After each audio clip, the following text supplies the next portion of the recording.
despite the relationship having ended, and you have completely separated from them, and you no longer even see them anywhere, and the narcissist no longer has any chance of reaching you, he still doesn't want you to be with anyone else or to form a connection with someone else.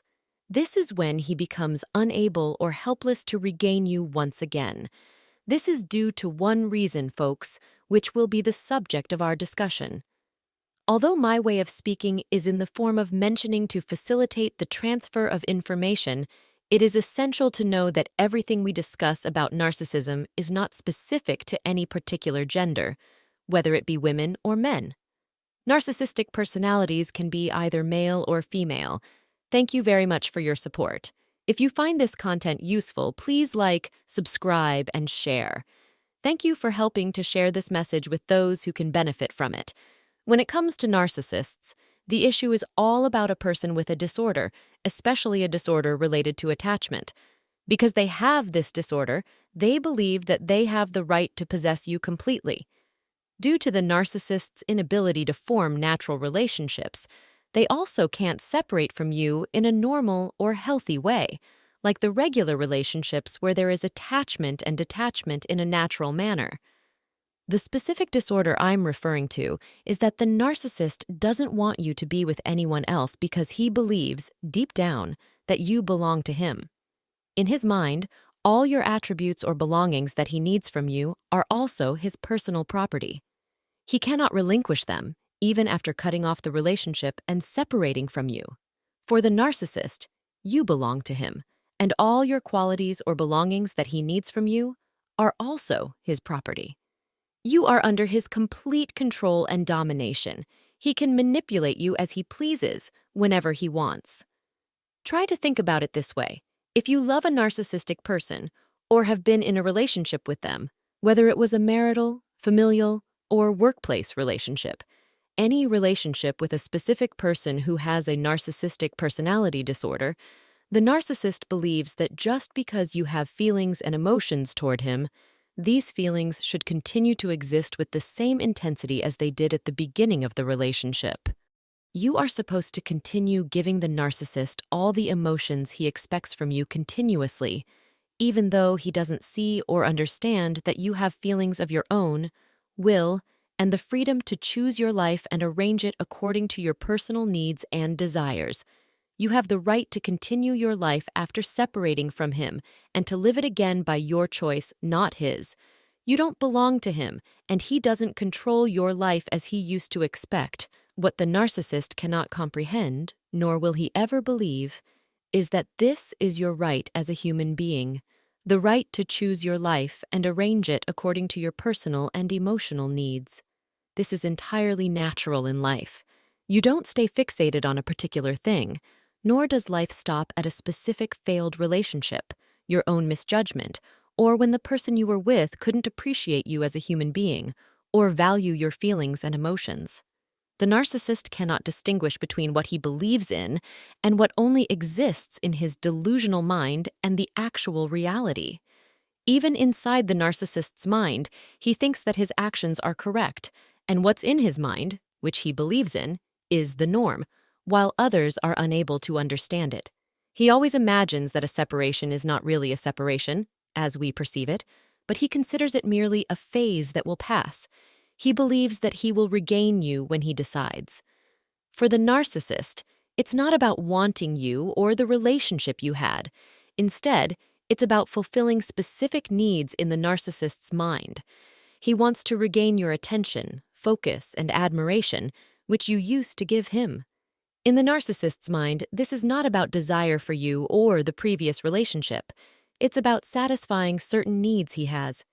He imagines that getting you back is obvious and fundamental because of his ability and control that he feels towards himself. This is the problem, folks. It's the attachment disorder we're talking about, which prevents the narcissist from understanding your desire to continue your life and start anew without him, far away from his control. It's your most basic right as a human being to choose to live in a way that suits you and to refuse to return to a relationship that harmed your dignity, your self-respect, and your feelings and emotions. You continue to live your life after separating from the narcissist, even if it's for a long time, without hearing anything about him, due to the complete block you've put in place. But suddenly, without warning, you find attempts from him to communicate with you and try to rekindle the relationship.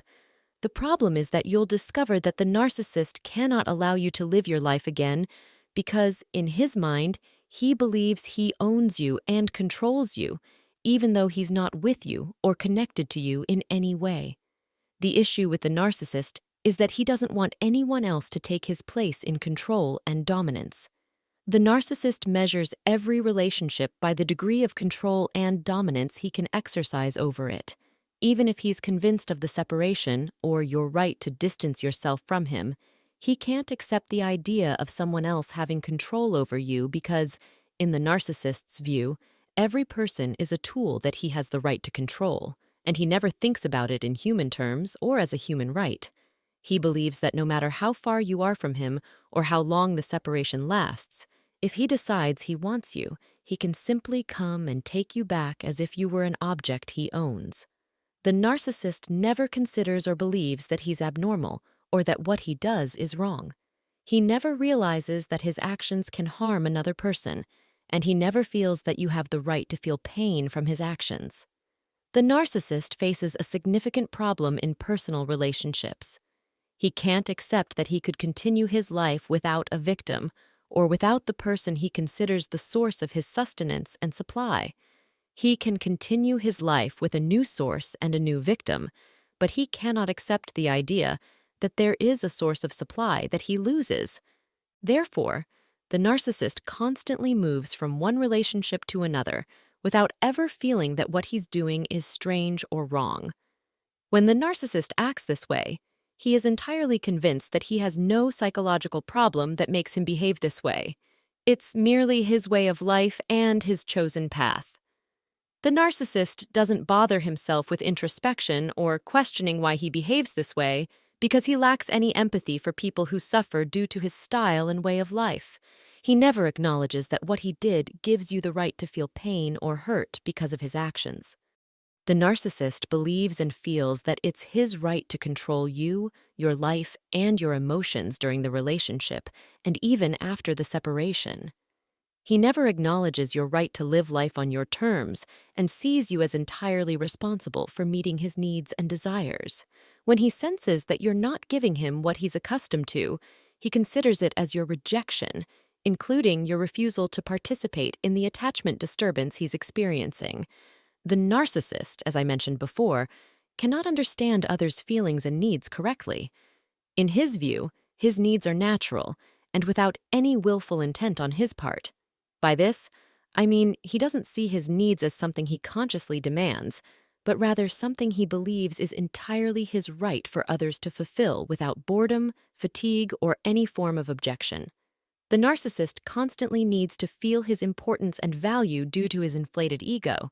Because of his childhood experiences, he lacks the ability to understand the sense of importance in a natural or healthy way. In the beginning of your relationship with the narcissist, his main concern is that you fall in love with him as quickly as possible, so you can fulfill your role according to his perspective without getting bored. The narcissist requires an extreme level of attention from you, full time, and he needs you to be constantly attentive, giving him admiration and praise that he thrives on. He wants to feel valuable in your eyes. When separation happens between you and the narcissist, he cannot bear the sense of loss or deprivation of everything you've provided him throughout your relationship. Even if he has other sources that provide him with the same supply that he lost from you, it is essential for the narcissist to maintain complete control over all his sources of supply. It's anyone's right to connect with someone who makes them feel comfortable and secure. At the same time, it's entirely natural and normal for them to choose to separate when they feel that the relationship or attachment is causing them pain or suffering. It's also their right to take their time to heal from the harm or pain they experienced in that relationship. Additionally, it's their right to continue their lives in a way that suits them and their feelings. The narcissist never admits this. On the contrary, he believes that such actions are a personal attack on him because it makes him feel rejected. For the narcissist, rejection is a severe blow, and he will go to great lengths to ensure that no one takes his place in your life. The narcissist is keen on making you believe that there is no way out or opportunity for you to change or continue your life without his abuse. According to the narcissist, this is not allowed at all. However, you must understand that it's your full right, and the person depicted in this way has a clear emotional dysfunction. I understand that the narcissist may linger in your mind and heart for extended periods due to the time you spent with him, under his control and influence. But now, you have undoubtedly freed yourself from that influence, and you are merely choosing your life and the way you live it, which is your complete right with no room for debate. Throughout your relationship with the narcissist, you lived in fear of making a mistake or displaying any behavior that would upset him from his perspective. Despite being very careful about his feelings due to your love and attachment to him, you were always required to meet his needs when he demanded it. To the narcissist, you don't have a separate life of your own. Instead, you exist only to serve him and fulfill his desires.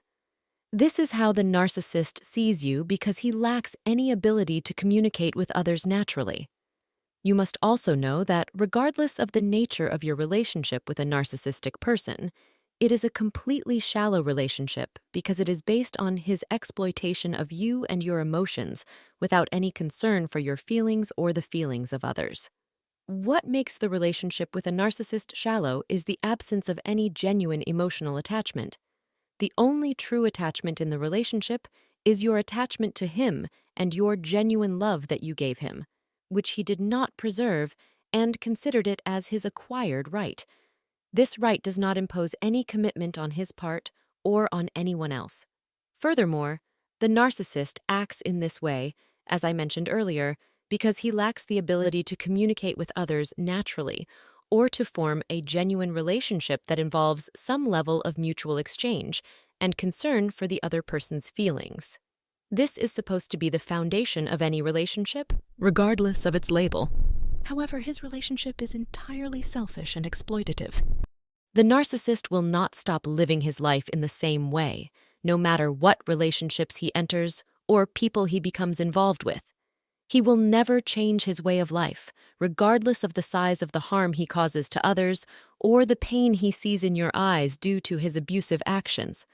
Compassion and empathy for others, which allow a person to form friendships and enter into relationships, are based on emotional attachment and mutual appreciation for both parties. The narcissist doesn't understand or acknowledge any of this, no matter what you do. Inside the narcissist, there is nothing but an overwhelming sense of anger, and this anger is directed towards everyone around him because they don't behave as he wants them to. This is what keeps the narcissist living his life in the same way, with his relationships being repetitive cycles of the same abusive pattern. In this way, he sees himself as successful, and that's why he can't perceive that there's anything wrong with him or that he needs to change or seek treatment. So, don't think that your love for the narcissist and your great empathy for him can help in any way. On the contrary, you are helping him continue in the same abusive and destructive pattern. The narcissist doesn't want you to move on or continue your life. Therefore, you may notice that the narcissist has many victims who have separated from him or distanced themselves from him by cutting off all contact or limiting communication to only what's necessary. These people were with the narcissist in the hope that he would change or improve. Keep in mind, and be sure of something extremely important. The narcissistic person does not change and will not change under any circumstances. Try to save yourself from any ongoing drain in a relationship whose only outcome is failure and non-continuation, no matter how long it lasts. I hope you have benefited from this episode, and God willing, we will meet in the next episode with a new topic about narcissism. Thank you all, and peace be upon you.